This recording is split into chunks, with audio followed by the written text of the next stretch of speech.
Alam ko hindi ito napag-uusapan madalas, pero alam nyo ba kung bakit sobrang nakakaakit or nakakainganyo ang pag-vlog sa karamihan? Kahit anong uri pa man ng niche yan, mapamotovlogging, food vlogging, work vlog, funny skits, etc.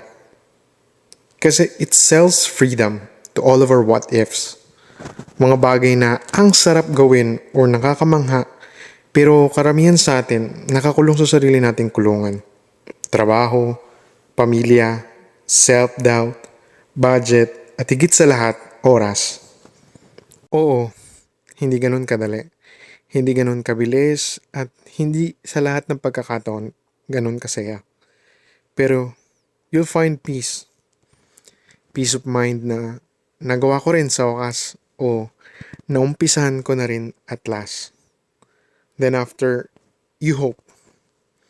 You hope na nagustuhan nila ng viewers mo o kung wala pa man ng family and friends mo. Kahit may doubts ka, especially sa sarili mo, then you realize what it really sells is learning. Learning in all aspect of life. We do this adventures, discovery, and experience to learn. Yung matuto kang mabuhay. Learn to live.